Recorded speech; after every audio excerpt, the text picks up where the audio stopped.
Que é exemplo de São Paulo, Matheus, que massa que você acha que São Paulo foi massa. Lá foi nosso querido Haddad que construiu. Essa vai ser a minha melhor vigarice. E o Haddad, ele tentou encaminhar 80 milhões para fazer 400 km de ciclofaixas e ele não foi entregue nem metade dessas ciclofaixas, inclusive com vários índices de irregularidades providos de corrupção passiva e ativa. Eita, pô, desculpa.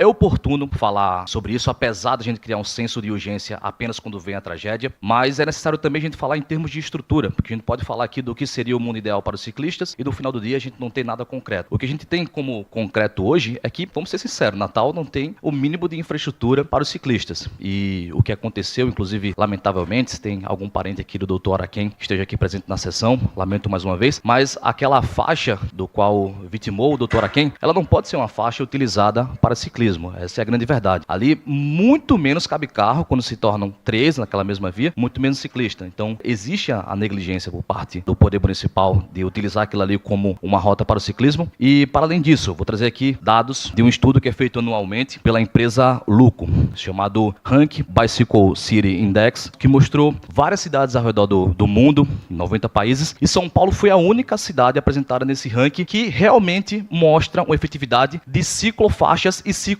que é diferente de ciclorrota. Ciclorrota é o que é feito para dar integralidade nas ciclovias e ciclofaixas que faltam em determinados locais por não ter acesso necessário para ter o espaço do ciclista, como é o caso aqui da Salgado Filho, que aconteceu, o que rolou ali. A Companhia de Engenharia de Tráfego, a CET, mostrou que na capital de São Paulo existem quase 700 quilômetros de ciclofaixa, ciclovia e ciclorrotas, sendo elas 667 ciclofaixas e ciclovias, que são as que devem acontecer nas cidades, que são aquelas específicas para a bicicleta, que tem a sua faixa ali, se for de uso contínuo apenas de uma mão, de 1,5 metro, se for e de volta tem 2,5 metros. Essas sim são as que trazem segurança, além das faixas exclusivas, que são um pouco maiores, são por muitas vezes feitas de lajota. Não sei se vocês conhecem aqui esse tipo de pavimentação, mas acontece muito também numa cidade que é referência internacionalmente, que é Amsterdã. Isso também daria para ser adotado aqui, principalmente em calçadas. Daí a gente vem para ciclorrotas em São Paulo, que é cerca de 32 km. As ciclorrotas de São Paulo, essas que não são tão adequadas assim, porque fazem a divisão com transporte de carro, transporte de moto, transporte de caminhão, elas não são tão recomendadas, que é o que acontece muito aqui, porque existe justamente essa linha tênue onde o ciclista vai ficar e onde o carro, o veículo automotor vai passar. Então o que eu acho que a gente tem que discutir aqui hoje é como a gente vai conseguir orçamento, como a gente vai conseguir estruturar um plano real, para que a gente não fique apenas aqui com ideias, com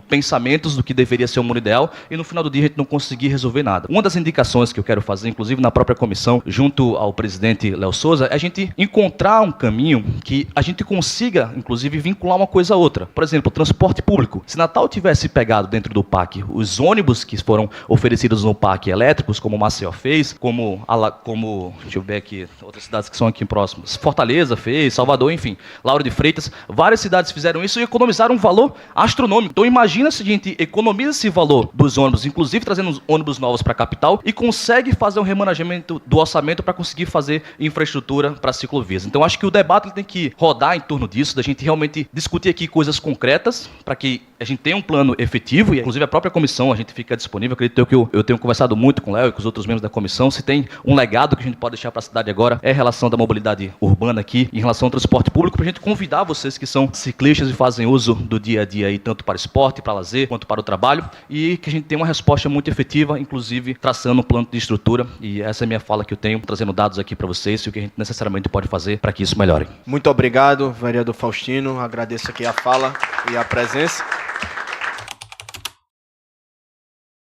Que é exemplo de São Paulo, Matheus, que massa que você acha que São Paulo foi massa. Lá foi nosso querido Haddad que construiu todas aquelas ciclovias lá da cidade. Só questão de ordem, baseado no artigo 216, eu fui citado diretamente pelo Russo. Só para esclarecer a população, que o Haddad, ele tentou encaminhar 80 milhões para fazer 400 km de ciclofaixas e eles não foi entregue nem metade dessas ciclofaixas, inclusive com vários índices de irregularidades providos de corrupção passiva e ativa. Inclusive, eu indico aqui para a população olhar a matéria que o Reinaldo Azevedo fez na Veja no ano de 2015, explicando cada ponto desse e quanto cada km de ciclofaixa foi superfaturado em relação, inclusive, a outras que foram feitas ao redor do Brasil e em Nova York.